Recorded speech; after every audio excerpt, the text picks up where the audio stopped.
Hi, everyone. Welcome. It is February 28th and Wednesday evening at 6:30 p.m. I am glad to be here. My name is Betsy Grady, and if you're watching this is Akashic Records After Dark, where I open the Akashic Records and invite people to submit questions to have them answered on this show. And I do keep that all anonymous. It's easiest for me, if I can put this request out there, to get your questions submitted to me before the show. And please send that to my email address, which is Betsy, Betsey, at Betsy Grady. And that's BETSEYGRADY.com. And that way I have all the questions in one place and I don't have to go scrolling and looking, and it just saves us time and is much more efficient. So thank you for honoring that. Now, what I do is like I do in every reading. If you have a private reading with me, I will always start with the Akashic Prayer. And remember, if you ever get a reading with someone who says they read Akashic Records, they really should begin with a prayer. The one I use is traditional. So some people have kind of broken off from the tradition, as generally happens, and have written their own prayer similarly, but still modified. But that's okay. It's whatever resonates for you, whatever feels good. It might be something you ask someone. So I'll read the prayer and then I'll take a second or so to do what I do to connect. And then I will ask the guides if they have a message for us collectively. And then I'll jump into your questions. I do want to let you know, for those of you that have been watching regularly, whether live or not, doesn't matter, that I am going to switch from Wednesday evenings and I'm going to move to Monday evenings. That's going to work out a little bit better for me and hopefully for you guys too. At least I'm going to try that next, and until I land on a time and day that really fits with my schedule. So we will start Monday. What is that? March 4th. That's right. So yeah, March 4th at 6:30 p.m. Eastern Time. And so if you want, get some questions over to me, over the weekend or maybe Monday afternoon, and I'll try and put out a reminder on social media for that as well, or newsletter if you're signed up for my newsletter. So with that, thank you all for joining. I love how these sessions go. Whether I have one question or 10 questions, doesn't matter. I think what's really great is that the guides use this opportunity to orchestrate an audience. So if you're finding this material, it's because something in this material you need to hear on some level. And I've gotten wonderful feedback from people validating that, how they got something out of every single question that a person asked that they didn't necessarily know they needed. And that's how this works. And it feels like there's a little bit of magic behind it because the guides do orchestrate what comes through tonight, and they orchestrate who comes into contact with this information. And I just think that's so beautiful. And it's just so reassuring that spirit really is, your guides really are watching out for you. And it's my honor to be open to receive this information and bring it forth. I'm so grateful every day that I get to do this. I really, really am. And I often say, you might have heard me say it before, that when I come back my next life, and I'm already thinking about the future life, I want to bring this gift or this connection back. I do. And yeah, I just love it so much. I love being able to do this, and I love being able to share with all of you what this work is about. So thank you for joining. I'm going to read the prayer. As I kind of guide you in a reading, I'll say the same thing here. Let yourself, whether you're watching this live or recorded, I would say, let yourself relax, close your eyes, listen to the prayer, just feel it. feel it resonating in your body because it does adjust your vibration and your frequency, and it brings you into alignment with this material. And I think a lot of you out there will notice it and feel it when you do that. So I invite you to go ahead and close your eyes, let yourself relax. If you're sitting in a chair or something where you can, put your hands in your lap, put your palms up, like open, that leaves you in a receptive state. And that always helps too. It's like, I am just here ready to receive, is the message you're sending with that posture. So do what feels comfortable to you, though, above all. Okay. I ask God if He will have His shield of love and truth around you permanently, so only God's love and truth will exist between you and me. I allow the masters, teachers, and loved ones of you to channel through me out of whatever realm to say whatever they wish. I ask the permission of the Lords of the Akashic Records so I'm able to look into the records of you and remove whatever information I'm allowed. Okay, so give me 1 second here.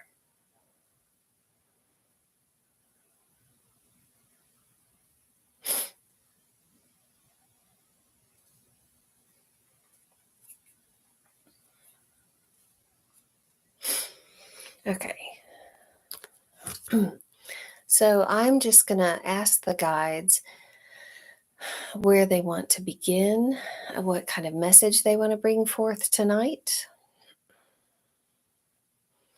And they are telling me that March 1st is Friday, and they want to remind everybody it's kind of like the first day of the month is almost like a new moon. Um, it's almost like you can treat it like it's January 1st. Just because it's March 1st doesn't mean it's any different. And they want you to look at it like a new moon where you get to put your wishes out there. And, think about it. When a new moon is in the sky, there's no moon, but you can't see it. So it gives the stars more room to, illuminate and shine. And you know how uh, well, hopefully, when you grew up, you always heard, wish upon a star. That's why the new moon carries that energy, because there's so many more stars that are visible. Doesn't mean more there than any other time, but we can see more. And that's why you can make wishes and upon a star. But the guides want you to know that the first day of a month carries that New Year's energy too, where it's a great opportunity to look at what has 2024 been for you this year so far, and what do you want to see 2024 be about, the rest of this year, or maybe even just March. So look back at January and February. How did it serve you? What is something you wish you could change, or what is something that you really value that you want to keep doing? And really think about your life and think about what you desire to see happen in your life, and use the first of a month to kind of look at it like your new year, like you got a fresh start over. It's never too late. Even if it's October and you start moving towards what you want, that's okay.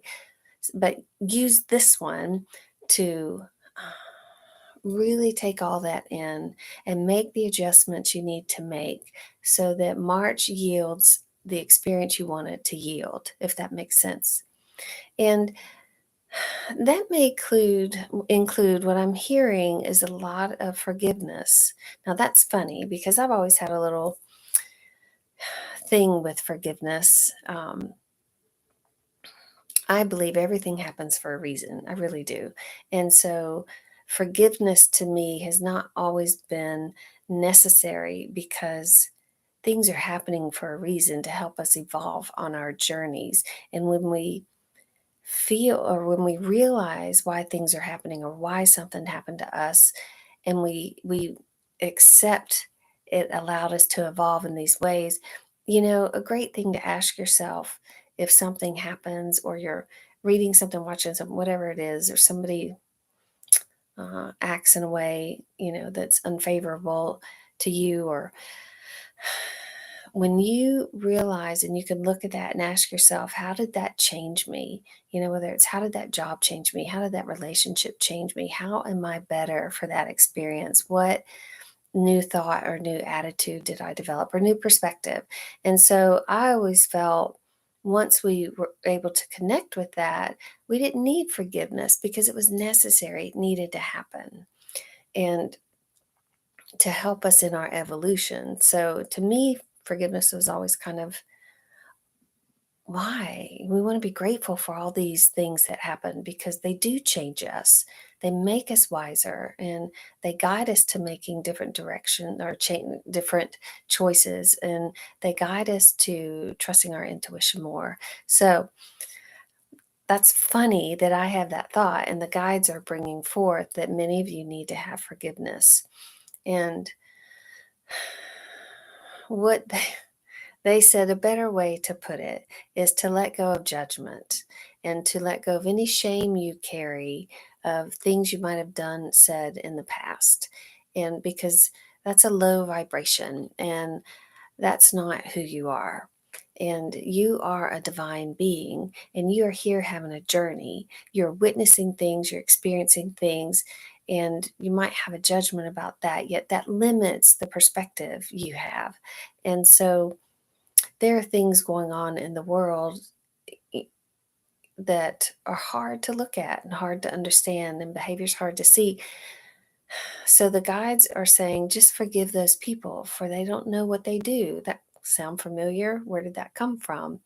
Um, but it's the truth. It's the truth is to forgive people for where they are and give them that space to have that journey. I did a reading for someone today, and her parents came through, both of them apologizing.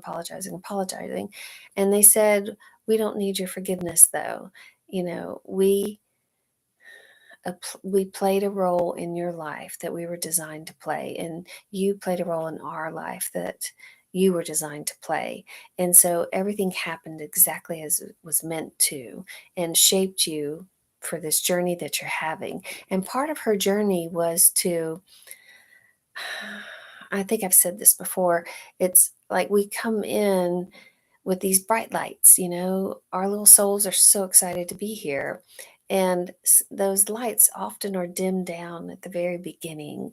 And so the soul's journey becomes about um, finding that light within and turning it right back up.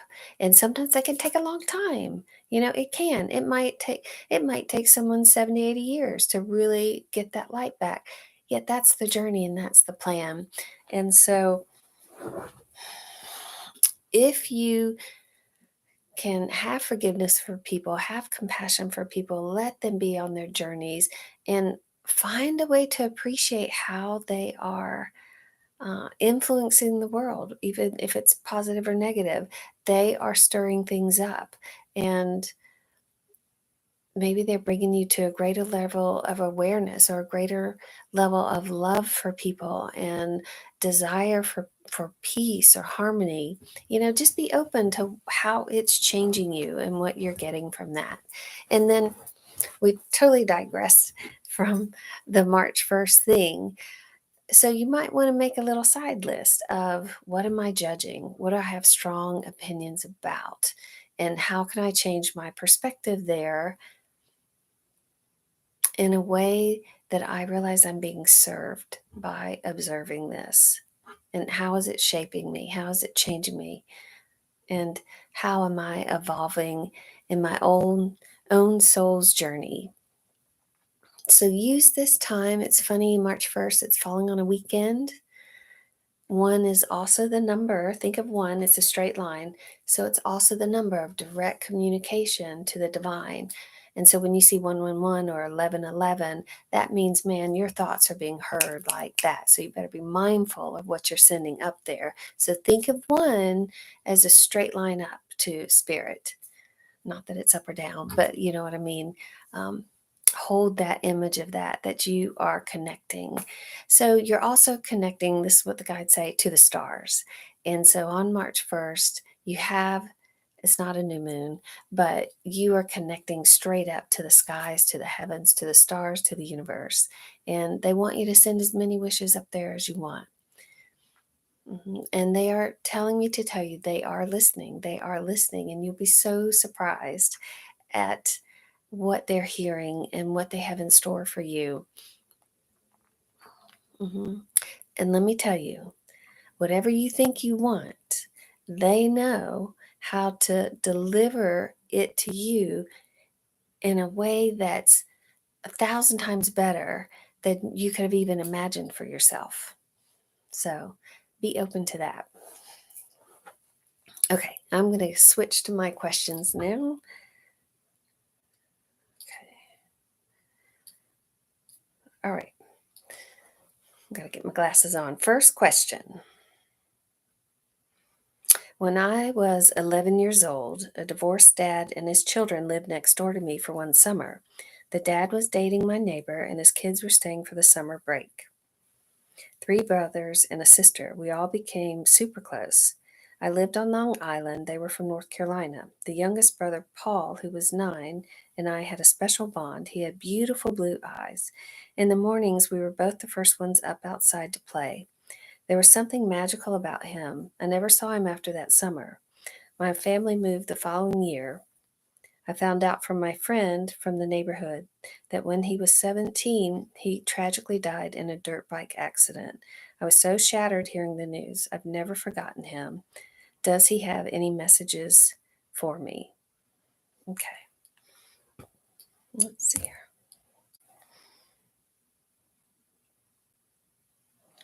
Okay, let me see here. Paul.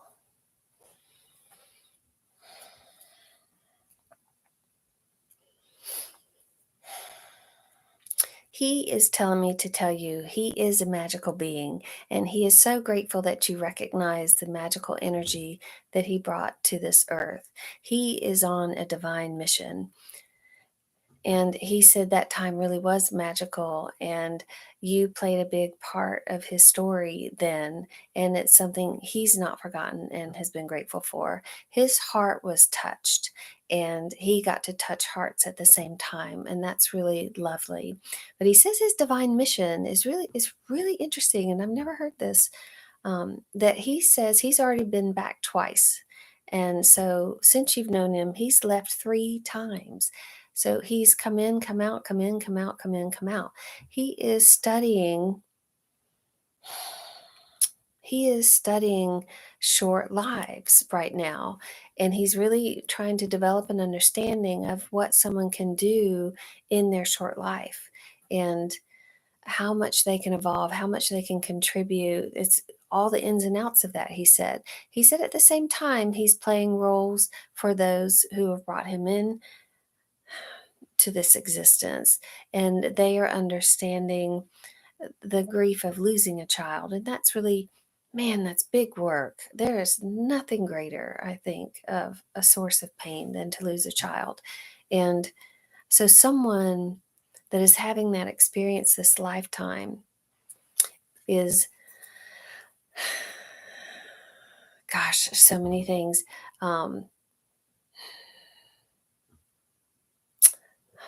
Is really, they're wanting to understand that grief, that pain, and it might be something they're balancing from another lifetime. Like they may have been the child to leave, and they saw their parents suffer, but they couldn't understand that suffering because they were back in the light already, and they really wanted to connect. So this lifetime, they may choose to lose a child, and they will understand that inability of a parent to really connect, through that grief, or they're really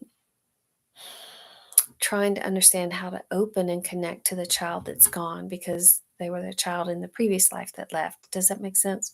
I hope you're following me there.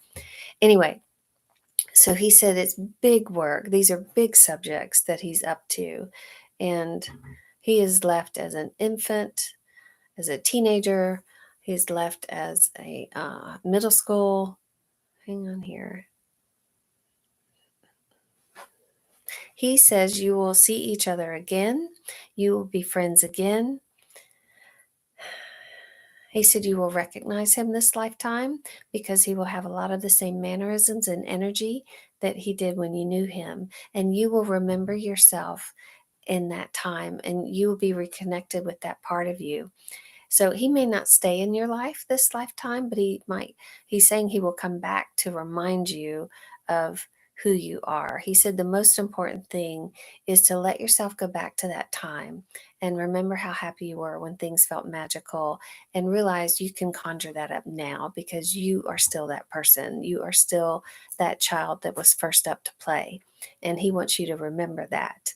So he's planning on doing a little cameo visit. I can't tell when. I mean, it could be 2 years, it could be this year, it could be 10 years. I don't know. And it might even be in a dream. But he does want you to remember who you are and live life from the perspective you had then, the feeling you had then. He thinks that's so very important and something he's learning in his, I would say, divine mission here. He is a highly evolved being, highly evolved. He's had many, many lifetimes, many, and he is doing this as a service. He said for the greater good. So I'm sure there would be more there to understand if we kept talking to him. But he is so happy you asked about him and that he made an impression on you. He said you've had many lifetimes together too, so you're not done. And there will be times when your friendship lasts much longer. Mhm. He thinks you're very special and you bring beautiful energy to the world, and he wants you to know that. He said he is proud of you and your life. Mm-hmm. Oh, wow. What, just a sweetheart. Thank you for asking about him. Okay, let's see here. Hi, Betsy. Thanks so much for answering my questions from last week. And if y'all remember, she asked about her mom and dad and how they were showing up. And I think the dad said blue jays, something, and the mother said owls, I think, if I remember correctly. Anyway, she said, or bluebirds. I've seen a couple of bluebirds since then. My question for tonight is, I see feathers and cardinals frequently. What or who is that representing? Okay, let's see here. Cardinals and feathers. So your guides are telling me that your family really likes birds, and a lot of people do. They're easy to come in spirit, and your family wants you to know feathers represents the divine energy that's all around you. It's lightness. It's like the feathers are here. They're telling me to tell you to remember to be light about things. Be light about things. Don't give or refrain from giving weight to something.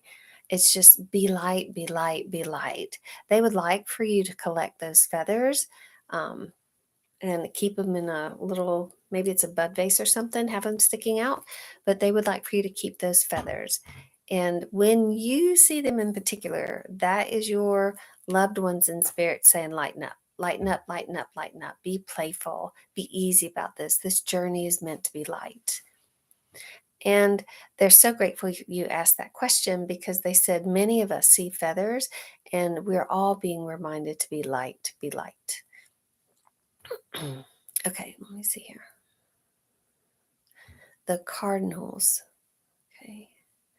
You know, people often associate cardinals with someone that's passed, a loved one that's passed. And if that's your first thought or impulse, you certainly can do that too. Feels like grandparent energy around that. However, what I'm also hearing to tell you is that cardinals represent passion.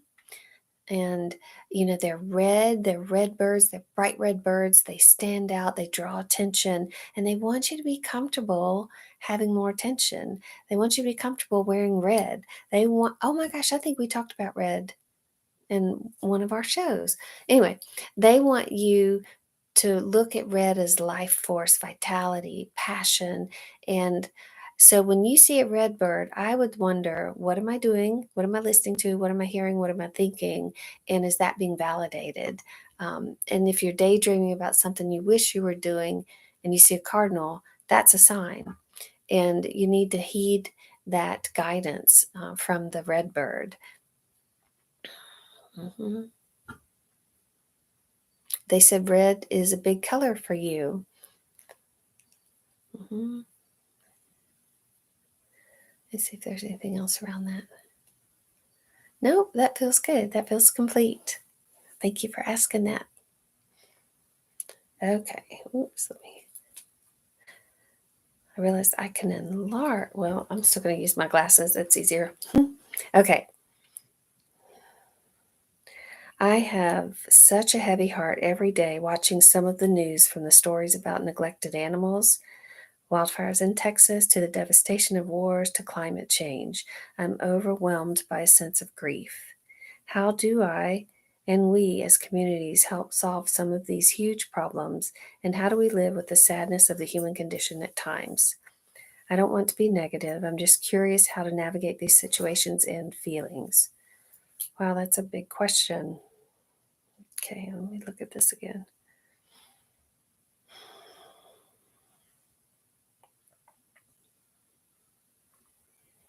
Okay, let me see what your guides want to say. I think so many can relate to your question, because so many of us do feel grief. I mean, tremendous grief, looking at everything that's going on in the world. Okay, let's see what your guides say.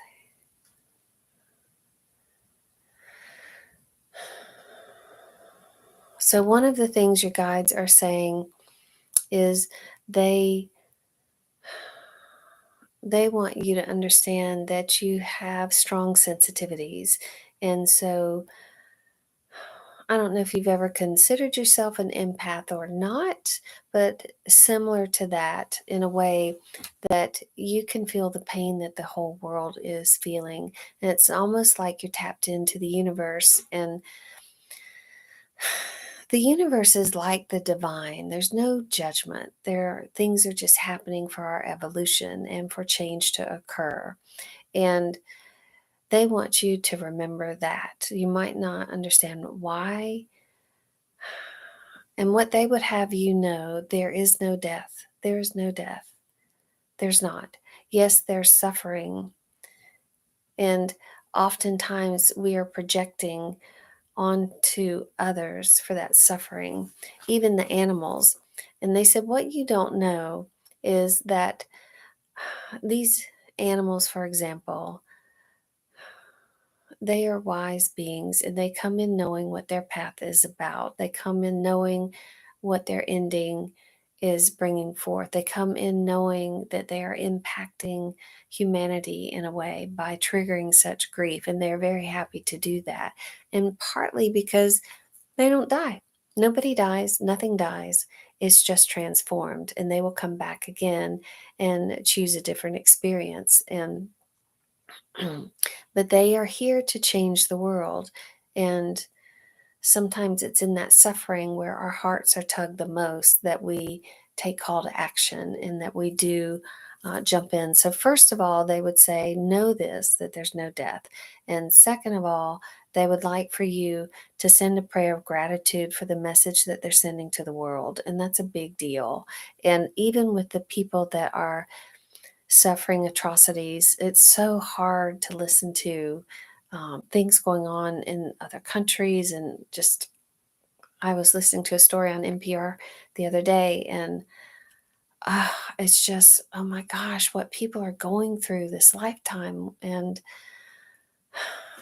what your guides want you to know is that these stories are bringing awareness, and they are activating a will within people to want to be better, to want to do good things, to want to help. And so, in some weird way, it is creating a sense of unity and community on its own. It's drawing people from all over the world, whether you meet or not, but it's drawing people from all over the world to want to see peace and harmony, that want to see health and healing. And might be the wildfires brings a certain group of people. It might be the wars brings a certain group of people. But in this awareness, communities are taking shape. These are not communities, I would say, that share the same zip code. And there can be that too. So, what your guides are saying is be grateful for the awareness it's bringing you, be grateful for the feelings that it's bringing up in you, and be grateful for knowing that you are a highly evolved being and you are feeling these things and you have this compassion and you have this grief. It's because you care so much. And you wouldn't want to be here on this planet if you didn't care so much. And you can hold a vision, they said, in this looking at the suffering, and this goes for everyone listening to this. When we are looking at the suffering, we clearly see what we don't want. And we clearly see what's hard to look at. We clearly see what hurts. And they are saying, at the same time, we know what we do want. We know what we want to see. And they would like for you to turn towards that vision, that this is bringing greater awareness for the need of whatever it might be. And that's really what's happening. And so, on some level, like I was saying about the girl and her parents earlier, and how they said, she played the role for them that was needed, they played the role for her that was needed. It's really like that on a global scale. And it's meant to wake people up, to, in the sense that, have awareness, have self-awareness, have awareness of what's going on in the world, have compassion, care, concern. Doesn't mean you have to take action. It means you have to recognize what it's bringing up for you, and you have to recognize of how it can change the world, of the vision it's creating for a better world, you know? And that's really important, because when people from all over the world have the same vision of health, or same vision of just even the climate, getting back in balance, um, then it's more likely to happen. So they would say, be grateful for the awareness these tragedies are bringing. Be grateful for the visions of healing that are being created in people around the world. And know there's a community of you all around the world having the same feelings and seeing the same visions and wanting the same thing. And it's in that it'll be created. It's kind of like one candle can light up a room, and 10,000 candles, look what that can light. Imagine the brightness there. And that's what they would have you remember, is in those tragedies, see the light within it and see the lights it's sparking, if that makes sense. hmm Yeah, they want to thank you for your question, and bringing that awareness to all of us. Mhm. Because so many of us watching this feel that exact same way. It's really hard. You know, if you listen to Louise Hay or Abraham Hicks, they'll tell you. I remember when Louise Hay said she quit reading the news. She didn't turn on the TV. She didn't read the news. She didn't get the paper. And her life changed. And that is something you could do too. What's really interesting is that's not living in denial. That is choosing to not open your mind and energy to those things that are hard to look at. It's not denial at all, the guides are saying. And they said, because what's happening is your energy stays lifted, it stays high. And that's like that candle being lit and bright. And when that happens, they said it's illuminating even further on its own. So think about that. And either way, the awareness you have, watching the news, not watching the news, you're still spreading good light. So you have a choice. Mhm. Wow, that's so cool. Okay, let me go here. All right, I have one more question. Mm, What does the new soul that I'm bringing here want me to know and do for his or her arrival? Hmm. Well, lovely question. First of all, congratulations on this little new soul that chose you to be its mother. I think that's really beautiful and special and perfect for you. So, this little new soul wants you to know it's very excited to be here. It's looking forward to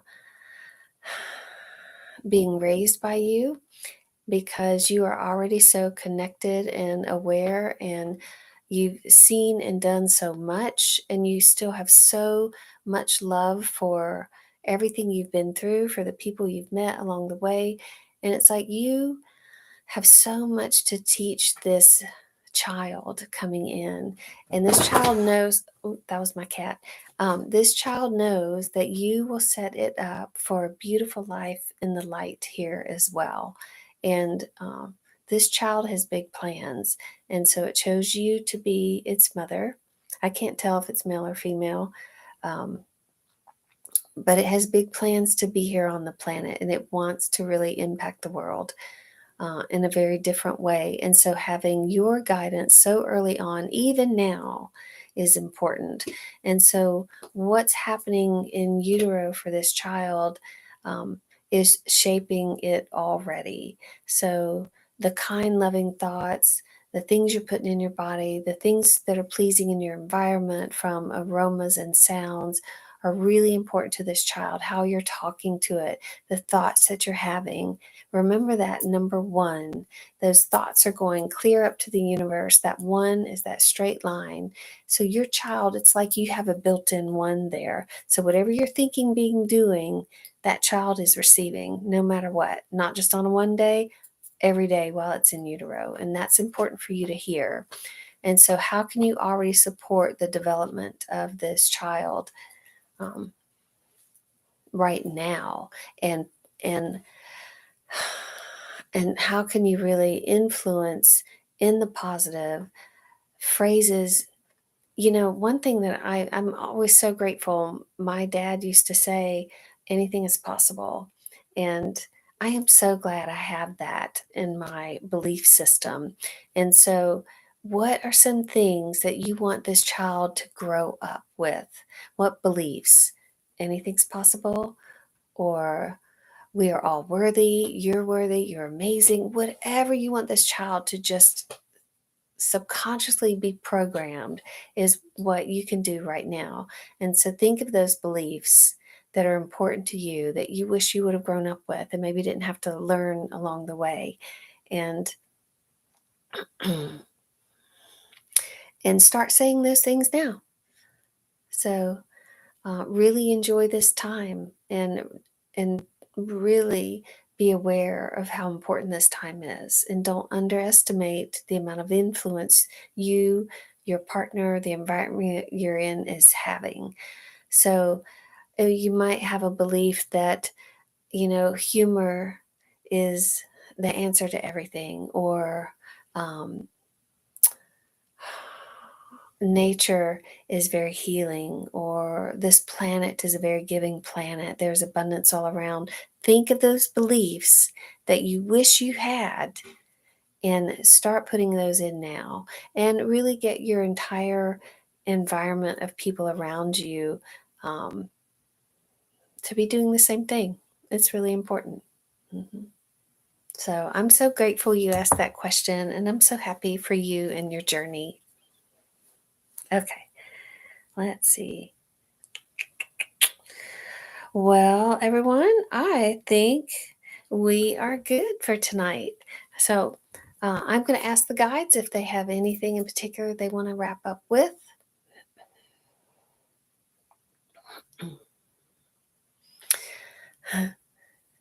They said they want you to be playful, and they want you to think of a musician right now, dead or alive, doesn't matter, first one that comes into your mind. And you might even write it down and put the date. And they said, watch within the next 3 days you come across this artist, whether you hear a song, someone's talking about them, whether it's an ad, who knows. But they just said they want you to know they're listening. So think of a musician right now and write that name down, and just be curious and see what happens in the next 3 days. Mhm. And say if this musician has two names. Now, this is the way the universe can work. I I had a client today. I said, "Does the name Jonathan mean anything to you?" John. And then I said, she's like, "No." And I said, "What about Jonathan? John or Jonathan, something like that." She goes, "Well, my friend's husband's name is Jonathan, blah, blah, blah." And I said, "Okay, well," I was like, I really couldn't get a hit on why that was coming through. And then I said, "Does the name Lewis mean anything?" And she started laughing. She said, "That's Jonathan's last name." And I was like, "Oh my gosh." And so it ended up, there was a lovely message there that I won't go into. What I want to say though is if you think of a musician's name and say it has two names, they might bring it to you in two different ways. It might not come together. So you may hear a song about somebody with the first, or from somebody with the first name. You might hear a song with somebody from the last name. Don't be surprised at how playful the guides can be,